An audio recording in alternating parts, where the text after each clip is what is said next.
Señal directa. 8 de la noche con 33 minutos. Continuamos abordando este tema de la sentencia al líder de la Iglesia La Luz del Mundo, y para ello nos acompaña el maestro Noé Alejandro Torres Álvarez, integrante del Centro de Estudios sobre Religión del Centro Universitario de Ciencias Sociales y Humanidades de esta Casa de Estudios, la Universidad de Guadalajara. Maestro, bienvenido, gracias por acompañarnos. Muchas gracias por la invitación.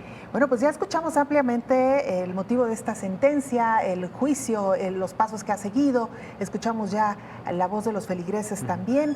Le quisiera preguntar, maestro, yendo un poco más atrás, ¿cómo surge esta religión y cómo es que Guadalajara se convierte en su sede mundial?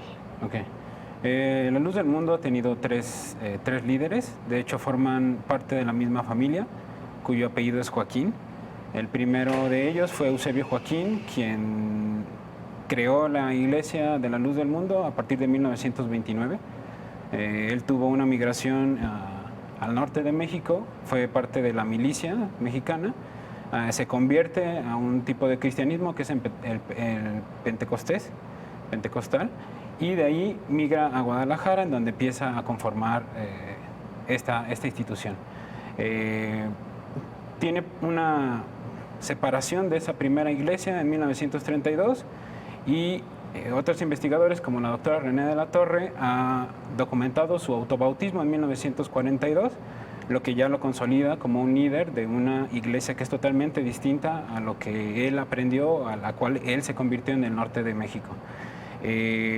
En 1950 comienza a construir lo que hoy conocemos como la Hermosa Provincia, que es un modelo de colonia que de hecho la Luz del Mundo ha podido exportar a otros países, como en Colombia tienen una hermosa provincia, pero bueno, la sede, justo como usted dijo, la sede de la institución está aquí en Guadalajara desde 1950, gracias a acuerdos con el entonces partido en el poder, que era el PRI, y también, hay que decirlo, a trabajo de la comunidad, que fue mucho en ese momento.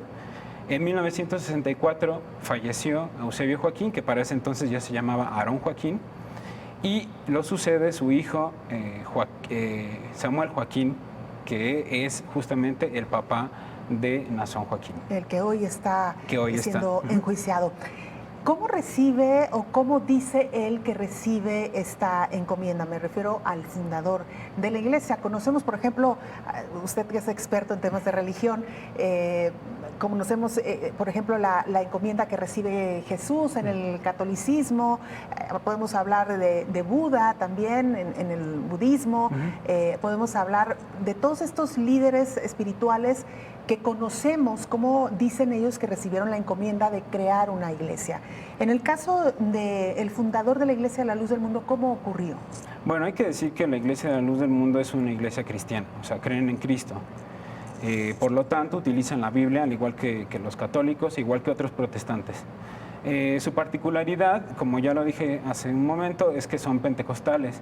Esto quiere decir, bueno, desde la academia es una definición que tiene que ver con que creen en la venida constante del Espíritu Santo.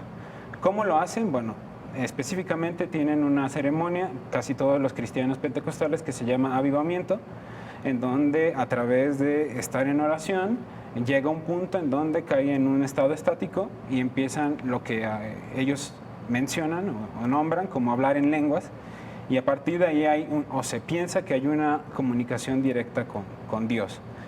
¿Esto qué tiene que ver con la comunicación del líder?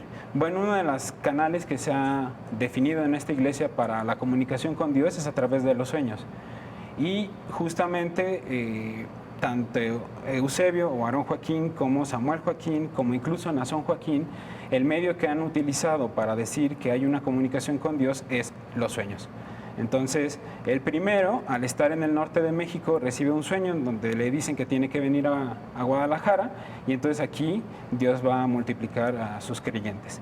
Y el segundo, que es Samuel Joaquín, también recibe a través de un sueño una especie de profecía que se relaciona con un versículo del Apocalipsis, en donde él es un ángel que está pisando la tierra y el mar, y de alguna forma hay una conexión, o se dice que hay una conexión con Dios. Una de las cosas que yo estudié en mi tesis de licenciatura, justamente me tocó el periodo en donde falleció Samuel Joaquín en diciembre del 2014, y yo pude documentar y hacer trabajo de campo en el funeral de este líder. Y justo él falleció el 8 de diciembre, y el 14 de diciembre, a través de un sueño, y justo antes de enterrar a Samuel Joaquín, Nazón Joaquín también recibe un sueño en donde se dice que Dios le habló y le dijo que él iba a ser el sucesor de Samuel Joaquín. Esto explicaría un poco el comunicado hoy de la Iglesia a la Luz del Mundo, en el sentido de que va a continuar siendo el líder espiritual, porque, digamos, no hay todavía ese llamado para alguien más que dirija la Iglesia a la Luz del Mundo. Así es, pienso que no hay estructuras institucionales que justamente han suavizado como esos cambios de líder. Del segundo líder a Nazón Joaquín, del papá a Nazón Joaquín, lo que creó en 2010 fue algo que se llamó en ese entonces el Consejo de Obispos. Esta figura no existía en la Luz del Mundo. Probablemente la palabra nos remite al catolicismo, pero no tiene mucha relación. No son sacerdotes en el sentido de que no tienen un voto de castidad, son pastores, o sea, tienen una vida común, y además se dedican en sus tiempos libres a atender a la feligresía. Y justo los más importantes, en ese entonces eran 4 pastores, reciben en la encomienda de hasta cierto punto llevar algunas decisiones que en ese entonces Samuel ya no podía tomar porque estaba enfermo. Y entonces esta figura sigue en pie. Hoy en día Nazón Joaquín simplemente cambió a los pastores porque además de que ya tenían una edad avanzada, justo hay un cambio con él, y hoy en día tenemos un Consejo de Obispos más amplio. El Consejo de Obispos básicamente ha suavizado estas decisiones, que justamente el discurso de la Iglesia es que Nazón Joaquín sigue tomando esas decisiones desde la cárcel, pero además de eso, bueno, el Consejo de Obispos ha suplido esta falta de decisión de una cabeza visible. Claro. Ahora, maestro, ¿qué pasa con esto que mucho se consideró en algún tiempo leyenda urbana sobre estos abusos sexuales que había al interior de la Iglesia, incluso que se daban estos ordenamientos también a través de los sueños, como usted ya lo refería? ¿Qué hay de cierto en esto? Y también, si estas acusaciones en contra de Nazón vendrían un poco como a validar esta leyenda urbana que se tenía anteriormente.